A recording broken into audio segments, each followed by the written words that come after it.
Well, hello, my name is Christopher Scott and I am a small groups pastor of a local church. And in this video, I'm going to talk to you about how to use the Warren Wiersbe Bible study guides to facilitate a small group Bible study. So the Warren Wiersbe Bible study guides I really like for small groups for several reasons. Here's the two for the Gospel of Luke that we're going to look at today. I like these guides for a lot of reasons. Number one, they're very in-depth and thorough, so you can really take people deep in God's Word if they need to. But there's also, you have the ability to kind of keep a discussion going, maybe if your time's running long. And so I like the discussion guides also because they're short. Usually these two are 8 weeks each, 9 weeks each if you do the last lesson. And then also they come with a commentary that helps out the facilitator or people in your group to do additional study. If they really want to learn God's Word or spend some extra time, there's a commentary that supports the Bible study as well. So in this video, I'm going to talk to you about how to use the Warren Wiersbe Bible Study Guides, Bible Study Series for the Gospel of Luke. So I'll cover how to use the guide, how to prepare for the group. I'm going to talk to you about how to format your small group. And then lastly, I'm going to give you an introduction to the Gospel of Luke. So first, the Bible study guides are formatted into really 8 or 9 lessons that each have 15 questions each, right? And the questions have 5 different sections. The first set of questions, usually there's 2 questions called the Getting Started questions. And those are just simple questions to kind of get the group warmed up, to get them going, to get them talking, to get them looking at the text and making some basic observations. Next, there's the Going Deeper questions, and that's usually about 7 or 8 questions. And that's going to take people into the text. There's going to be some commentaries to read. They might go to other parts of the Bible and read that. And that's really going to do a lot of the interpretation work for the people in your group. Then there's the Looking Inward questions, right? And that's going to take people who've spent 10 questions talking about the passage. Now they're going to start internalizing what they've learned and what they've read, and then start to kind of see what they think about what they've learned. Then there's the Going Forward sections. Usually this is 1 or 2 questions where people start to apply, make applications for the things that they've read, right? So they've talked about Jesus, being kind to one another. In the Going Forward section, Wiersbe's going to have people start to make some applications for what they've read. And if you have a big group, maybe of 7 people or more, you might want to split people up into groups of 2 or 3 so that they can each talk amongst each other and make some applications. And then the 5th area, the last question, the 15th question, is the Seeking Help question. And that basically just has the person write out a prayer asking the Holy Spirit to help them apply what they have learned. So that's the Warren Wiersbe Bible Study Series. 8 lessons each, really 9 pretty much. 9 lessons each for the studies, okay? Next, I want to talk to you about how to prepare for the group, right? So if you facilitate a small group, there's going to be a few different things you're going to want to do to prepare each week. You want to make sure you carve out a little bit of time. The first thing you always want to do to prepare for your small group is you want to read the passage several times, right? It might be, for the Gospel of Luke, a lot of the studies cover 1 chapter, 2 chapters. So try to read the passage a time or two. Maybe listen to it in the morning on your car, on your phone. Maybe read it before you go to bed once or twice. Read it a couple times in the morning just to get a feel for the chapters and what they're talking about. Then you want to work through the study guide, and just jot down some answers to the questions. You don't have to write a whole long journal. Just jot down some thoughts and answers. Then go through and read the commentary. So you've read through the passage on your own. You've answered some of the questions best you can. Then read through the commentary for those chapters for that lesson and see what Wiersbe says. Wiersbe is going to help you explain some of the important parts of the passage and why they're important, and he's going to give you a feel for maybe what other people might believe about this passage so you can prepare to lead a discussion, okay?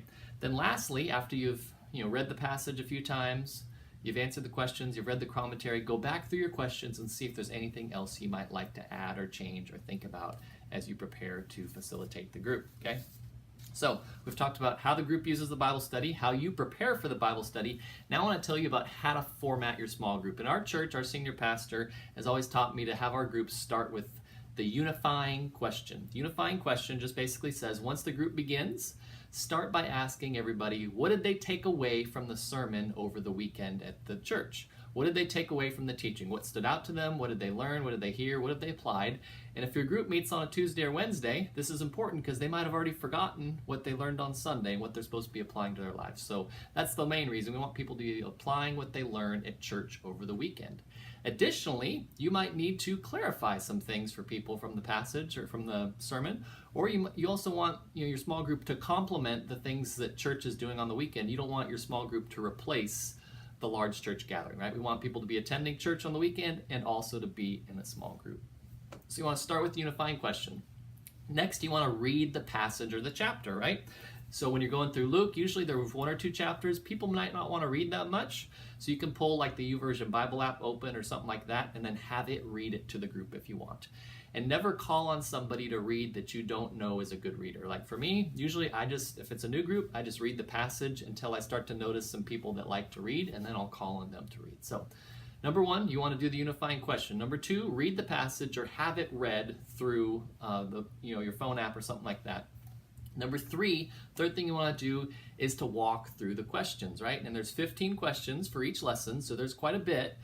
So you want to pace yourself, right? So if you know your group has 45 minutes or an hour, try to keep track of time, try to keep the discussion moving, and keep them working along. A lot of people sometimes have trouble completing a whole lesson each week, and that's okay, because when we study God's Word, it's more important that we apply what we learn than it is that we just complete the lesson, right? Our goal isn't just to simply complete a lesson and check it off. Our goal is to apply God's Word to our lives. So you might have a group. There's some different ways you can do that. There's 15 questions each week in the Wiersbe studies. You might say, this week we're going to do the odd questions. Next week we're going to do the even questions. You might say, this week we're just going to get through question 7. Next week we're going to go questions 8 through 15.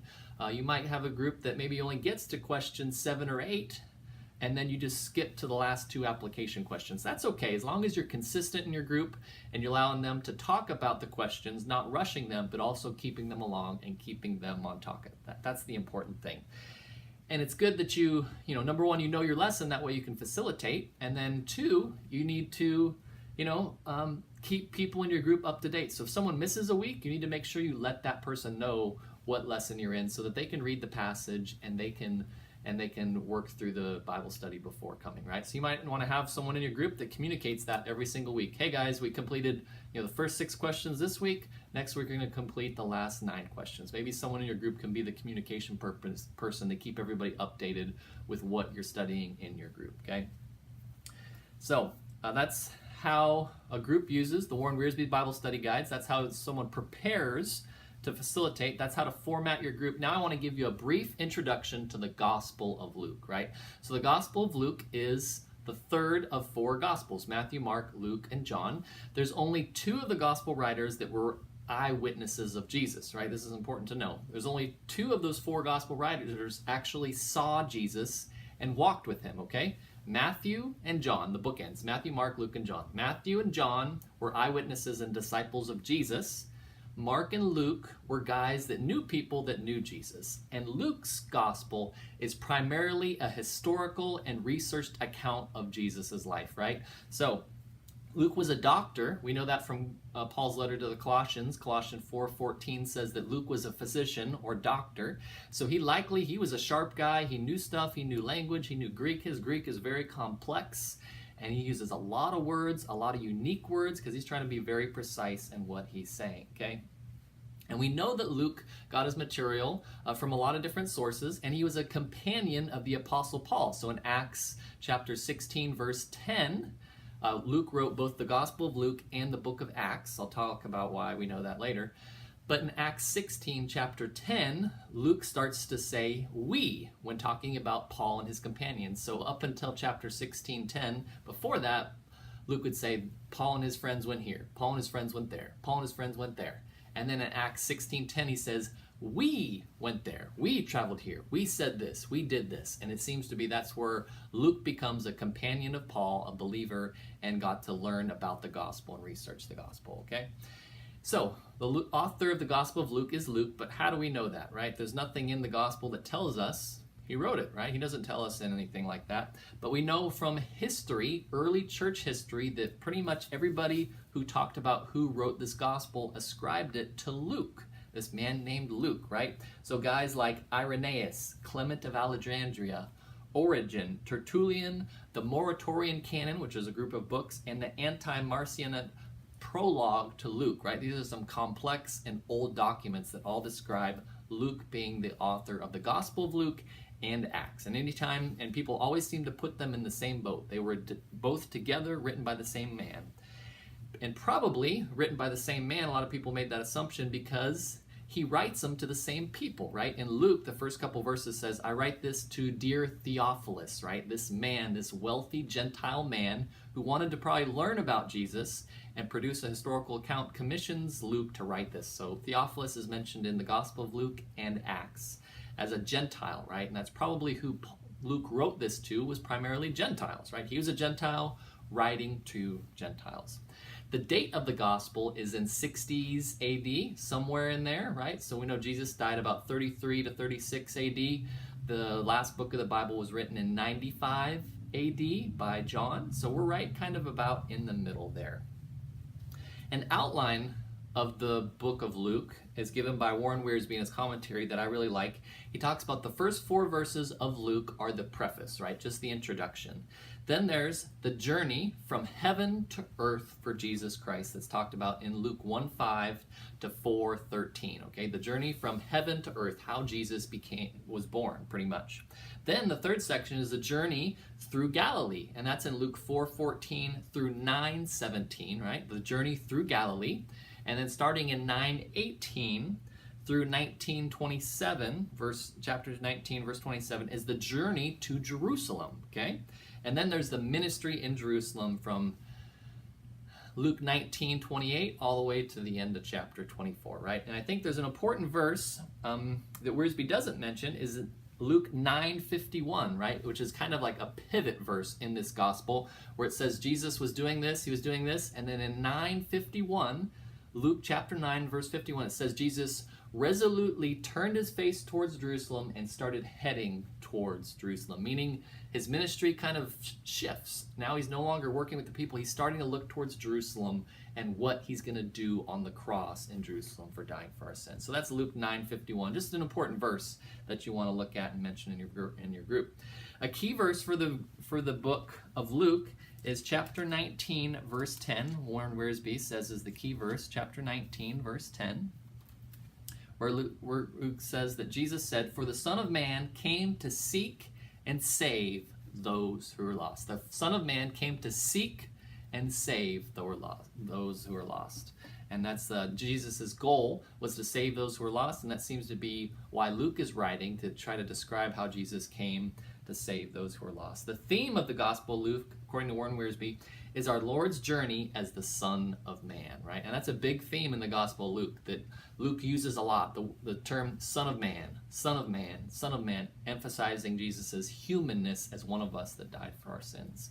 So, my name is Christopher Scott. This has been a video kind of helping you use the Warren Wiersbe Bible Study series in a small group. If you'd like to use these books in your small group, I'll have some links down below in the description. You can click on the links to buy the books at Amazon. They are affiliate links, so I earn a commission on whatever you purchase. I earn a small commission. So, my name's Christopher Scott. I'm glad to have you here with me on this video. Hope you can do this Bible study and get other people in God's Word studying and learning more about Him. If you like this video and want to get updates on other videos, you can subscribe up there. If you want to learn about other Warren Wiersbe Bible study guides and how to use those, you can find those over there. If you want some 5-minute introductions to books of the Bible, you can find those down there. And then I have a bunch of small group ministry tips for facilitating a small group down there. Thanks for watching, and I hope to catch you again on another video.